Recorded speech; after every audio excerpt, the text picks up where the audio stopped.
So the other topic is common prefixes used in SI units. Common prefixes were in the system international unity keessatti. So the factor expressed as a factor to the power of 10 or the power of 10 fayyadamuudhaan kan nuun ibsinudha jechuudha. Actually it is determined or baay'een isaanii kan isaan common prefixing kun fakkeenyaaf warreen tuqaa decimal pointidhaan warra ibsamanidha jechuudha. So they are widely used or measured to easy the basic unit like metric units. SI units are modified in decimal fashion by series of prefixes as shown in table 2.4. Gabatee lama tuqaa afurraa kan mul'atu jechuudha. So table 2.4 SI or metric units, symbols and the numbers. So the first one is 10 raised to or 10 the power of 12. The prefix is tera and the symbol is T in decimal kana fakkaata jechuudha. As keessatti kudhan irra kudha lama maal jedhame waamama prefixii tera yookaan simbolii T dhaan bakka bu'a. Gaafa ibsinu 1 times tera raised to 1 tera equal to 1 times tera raised to 12 meetirii ta'a jechuudha. Lakkoofsi isaa akka kanaadhaan ibsama. Tera raised to maaliin immoo giigaa jedhama. Simboliin isaa G dha. And as well as tera raised to 6 mega. Tera raised to 3 kilo. Tera raised to 2 hecto. Tera raised to 1 deca. Tera raised to -1 deci. Tera raised to -2 centi. Tera raised to -3 milli. Tera raised to -6 micro. Tera raised to -9 nano. Tera raised to -12 pico. Akka kanaadha. Warreen kun prefixidha jechuudha. Fakkeenyaaf 1 tera, 1 giga, 1 mega akka kanaan fakkeenyaaf yoo fudhanne ilaalle moobaayiliin tokko GB 16 dha yoo ta'e gigaa baayitii yookaan immoo GB jechuun maal jechuudha? Gigaa baayit jechuudha. Meegaa baayitii fakkeenyaaf moobaayiliin waan fiilmiin tokko meegaa baayitii 200 yoo ta'e M P dhaan bakka bu'a jechuudha. Meegaa baayitii meegaa jechuun M dha, giigaa jechuun G dha. Yookaan haala salphaadhaan 12 teeraa ta'uusaa 9 giigaa ta'uusaa haala kanaan adda baasuu dandeenya jechuudha. Example of SI prefixes fakkeenyaaf 1 megabyte equal to how many watts? 1 million watt. Megabyte waatiin tokko waatii miliyoona tokko wajjin wal qixaadha jechuudha. 1 kilogram equal to 1000 grams. So as well as 1 microfarad equal to how many? 1 million farad wajjin wal qixaata jechuudha. So warreen kun hundi isaanii baay'ee barbaachisoo warra ta'anidha.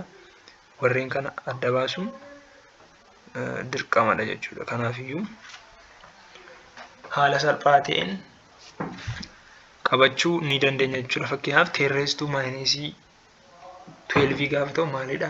Piikoo. Akkasumallee -9 gaafa ta'u naanoodha. Haala kanaan yuunitii isaallee wajjin adda baafnee qabachuun barbaachisaadha. So other topic is uncertainty in measurements. Uncertainty jechuun maal jechuudha? Bakka meeqatti immoo qooda kan jedhu ilaalla. So there are two types of uncertainty. The first one is systematic and the second one is random. So the first one is systematic uncertainty. That means systematic uncertainty means which constantly which is constantly cause the value to be too large or too small. Systematic uncertainty jechuun immoo meeshaaleedha yookaan meeshaa nuun fayyadamne hojjennuun wanni sun yookaan guddaa yookaan xiqqaa yeroo ta'u systematic uncertainty jedhama jechuudha. Systematic uncertainty includes such things as reaction time, inaccurate metristic, optical parallax and miscalibrated balance. Warreen kan hammachuu danda'a jechuudha. Kan inni ittiin uumamuu danda'u tokkoffaa irratti reaction time akkasuma inaccurate metristic, optical parallax akkasuma miscalibrated balanceedhaan systematic uncertainty ni uumama yookaan immoo systematic uncertainty kan uumamuu danda'u warreen kana arfaniinidha jechuudha. Reaction time, inaccurate metristic, optical parallax, miscalibrated balanceedhaan uumamuu danda'a jechuudha. Reaction time keessatti karan uumamuu danda'u fakkeenyaaf reactioniin sun amma uumamutti yeroo inni itti fudhatu akkasumallee metristikiin immoo fakkeenyaaf leengisii wanna sanaa yeroo safaru inaccurate yookaan immoo sirrii ta'uu dhiisuu danda'a jechuudha. Yeroo safaru yeroo sanaa uumamuu danda'a. So in principle systematic uncertainties can be eliminated if you know they exist. Systematic uncertainty eliminate gochuu dandeenya yookaan balleessuu dandeenya. Akkamiin balleessuu dandeenya? Yoo wanna sana accuracy isaa beekna ta'e yookaan irra deebiidhaan yoo hojjenne balleessuu dandeenya jechuudha. So the other one is random uncertainty. It is a variation in the measurement that occur without a or it is a variation measurement that occur without predictable pattern. Predictable patternidhaan kan uumamudha jechuudha. Inni immoo fakkeenyaaf if you make a precise measurement, these uncertainties arise from the estimated part of measurement, or random uncertainty can be reduced but never eliminated. Random uncertainty immoo balleessuu hin dandeenyu garuu reduce yookaan xiqqeessuu ni dandeenya jechuudha. We need a technique to report to contribution. Teknika ittiin report godhan yookaan immoo ittiin sirreessuu dandeenyu nu barbaachisa jechuudha. Maal keessatti? Random uncertainty keessatti. Walumaa galatti uncertainty'n bakka meeqatti qoodama? Bakka lamatti qoodama. Systematic fi randomidha. Systematic uncertainty jechuun kan meeshaalee nuun yaalii ittiin hojjennu sanaan uumamuu danda'anidha. Randomiin immoo kan nuti ofii keenya utuu hojjennu dogoggora mataa keenyaadhaan uumuu dandeenya. Random uncertainty jedhama jechuudha. So the uncertainty shall rather be understood an interval within which the result can be found with a given probability. Thus, the result will be within the interval, but all values within the interval have the same probability to represent results. Result uncertainty akkuma jedhe bakka lamatti kan inni qoodamu randomii fi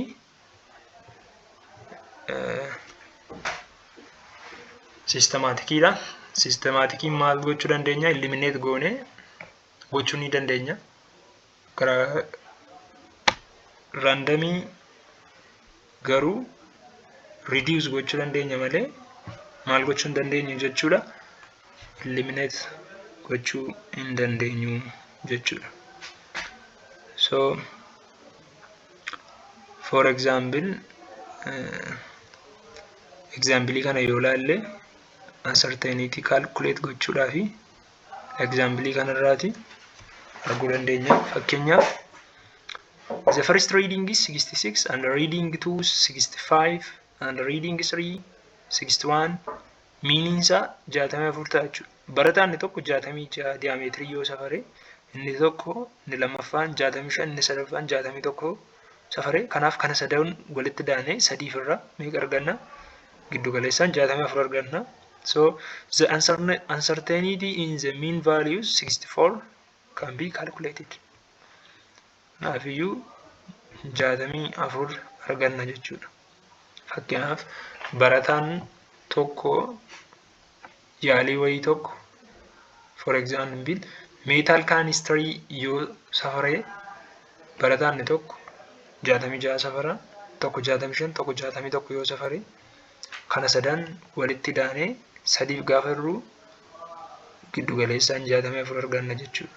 Kanaafiyyuu the mean or uncertainty isaa meeqadha jechuudha 64 ta'a jechuudha.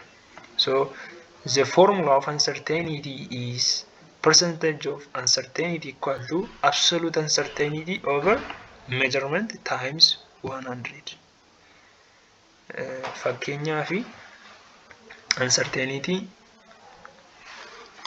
formula kana fayyadamnee hojjenna jechuudha. So uncertainty is useful for two ways. The first one is to absolute uncertainty in last digit written, and the second one is percent uncertainty calculated. Uncertainty wanta lamaaf nu fayyadan tokko ibsaan absolute uncertainty last digit isaa written gochuu fi akkasumallee percentage uncertainty calculate gochuuf nu fayyada. Kanaafiyyuu uncertainty percent equal to or percentage of uncertainty equal to absolute uncertainty over measurement times 100. Uncertainty argachuudhaaf absolute uncertainty isaa fakkeenyaaf dhaabbataa kan ta'e kan kanaan dura beekamaa irra isa ofii keenya safarree baay'isu 100 yoo jennu argachuu dandeenya jechuudha. Fakkeenya yoo fudhannee ilaalle uncertainty absolute keenya duwwaa tuqaa duwwaa 5 giraamii yoo ta'e kan nuti safarre immoo 23.2 giraamii yoo ta'e 100 gaafa baay'isu duwwaa tuqaa 2% of uncertainty arganna jechuudha. So as keessatti absolute of uncertainty keenya meeqadha? Duwwaa tuqaa duwwaa 5 giraamiidha. Measurement keenya kan ofii keenya safarre immoo meeqadha? 23.25 giraamiidha.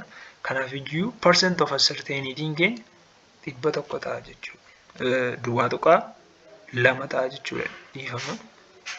So the formula of uncertainty is percentage of uncertainty equal to absolute uncertainty over measurement times 100. Kanaan argachuu dandeenya jechuudha. So the other one is precision and accuracy. Precision and accuracy. So measurement is maybe accurate. Measurement in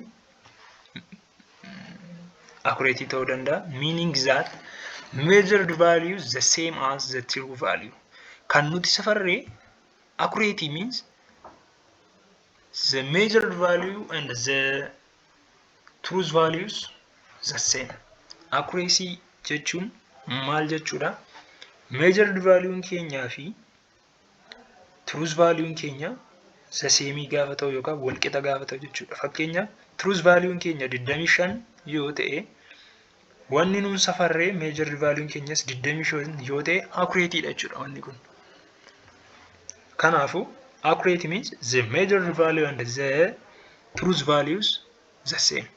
So they may be precise, meaning that multiple measurements give nearly identical values. Measurement in karaa lamaan ibsuu dandeenya. Accuracy ta'uu danda'a yookaan precision yookaan precise ta'uu danda'a. Accuracy gaafa ta'u measured value keenyaa fi truth value keenya the same gaafa ta'an accuracy dha. Precise yookaan precision gaafa ta'u immoo give nearly identical value dha jechuudha. Walitti siqaa fakkeenyaaf 6.15, 6.16, 6.17 akka kanaa jedhee yoo fudhatee precise jedhama jechuudha. So there may be both accurate and precise. Yookaan immoo lamman isaallee ta'uu danda'a yookaan accurate yookaan precise illee akkasuma ta'uu danda'a jechuudha. Or they may be neither accurate or precise. Yookaan measuramentiin tokko precise accurate ta'uu danda'a yookaan immoo lammansaayyuu ta'uu dhiisuu danda'a jechuudha. The goal of scientists is to obtain measured values that are both accurate and precise. Goal of scientists maalidha? Kan isaan waan tokko measured godhan lammansaa akka ta'u yookaan accuracy yookaan precise. Kana jechuun accuracy jechuun akkuma sila ibsuudhaaf yaale when our measurement is the same and with what? The same with truth value, and precise means give nearly identical value gaafa ta'u jechuudha. Accuracy jechuun measured value keenyaa fi truth value keenya the same gaafa ta'an yookaan immoo wal fakkaataa gaafa ta'an jechuudha. Fakkeenyaaf measured truth value keenya 27 yoo ta'e measured value keenyas kan nuti ofii keenya safarrees 27 yoo ta'e wanni kun maalidha jechuudha? Accuracy dha jechuudha.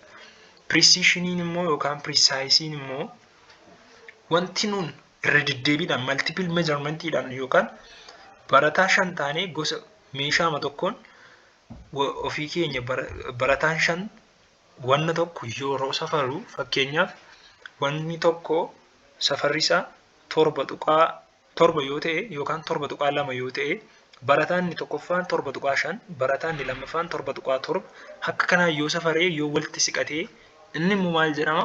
Precision jedhame waamama jechuudha. If you repeat a particular measurement, you usually do not obtain precisely the same result because each measurement is subject to experimental error. Precisely irra deddeebiidhaan yookaan precision irra deddeebiidhaan yoo measure goone the same point yookaan immoo the same result argachuu hin dandeenyu jechuudha. So the measured values vary slightly from one another. Suppose you perform a series identical measurements of quantity. So the term precision refers to the closeness of set of values.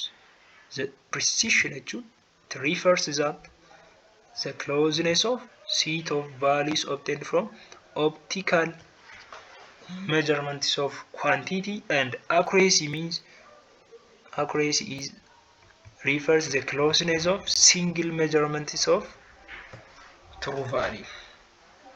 Accuracy jechuun closeness of single measurement. Precision means the closeness of the set of value obtained from identical measurements.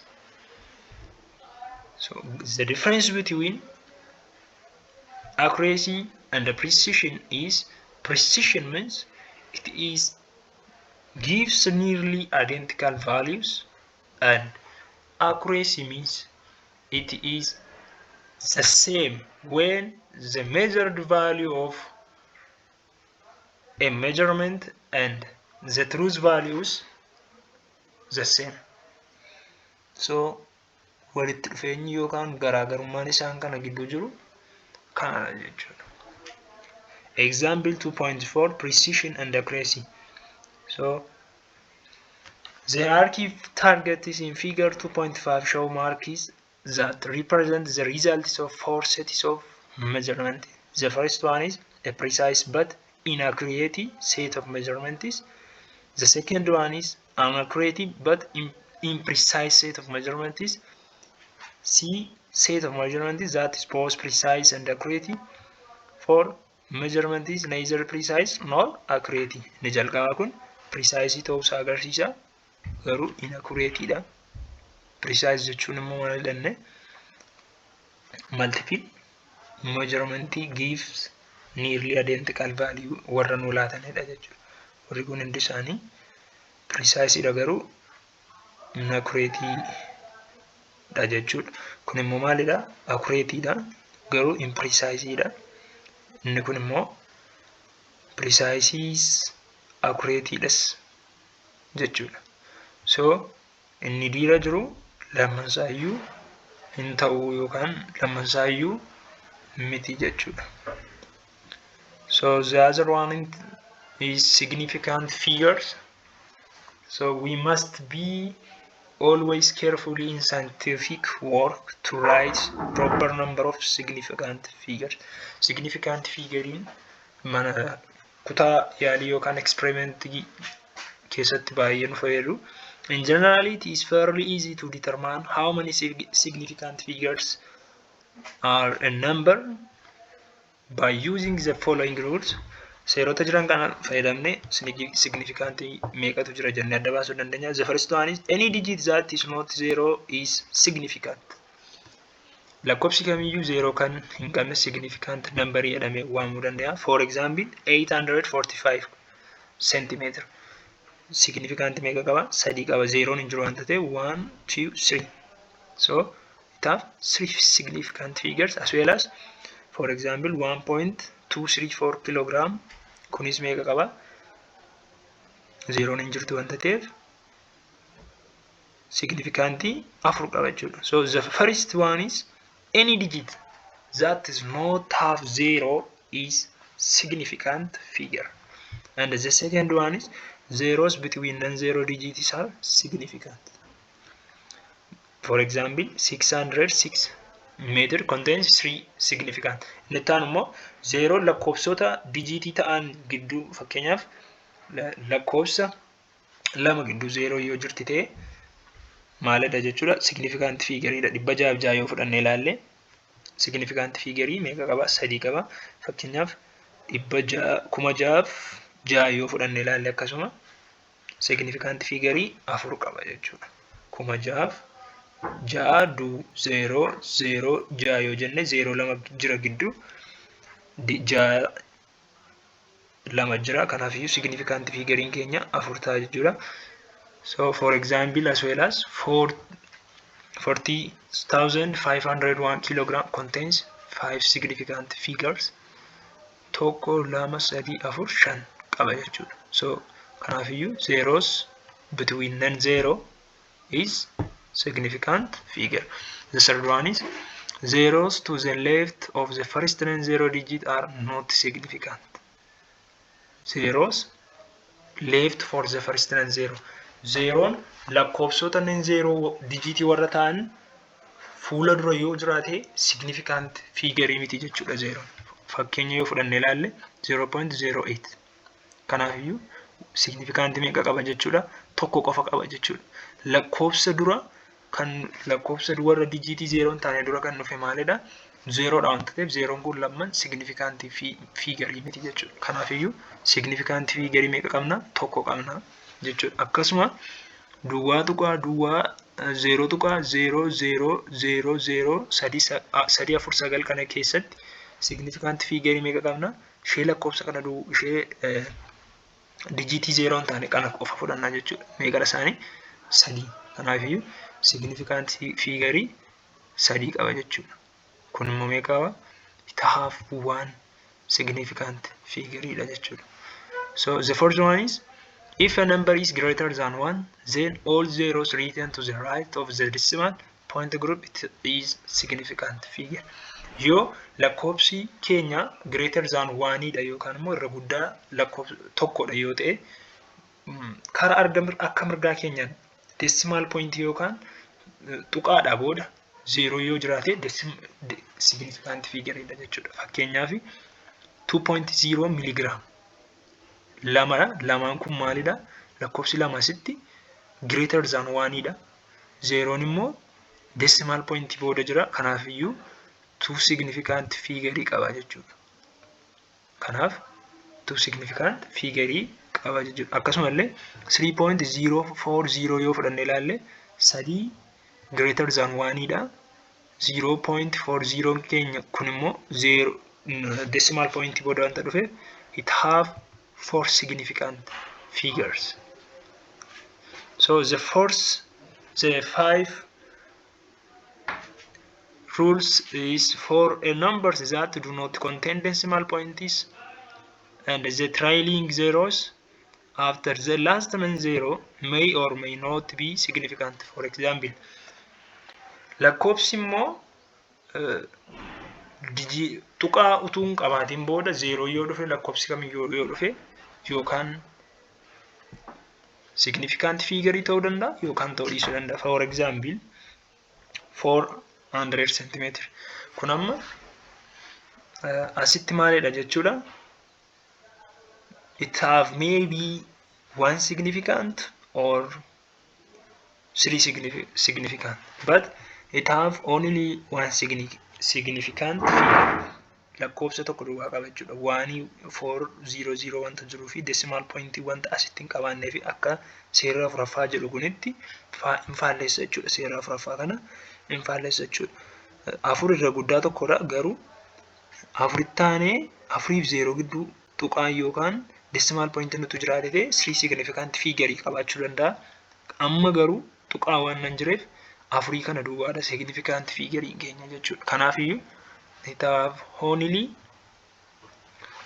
1 significant figure. The digit for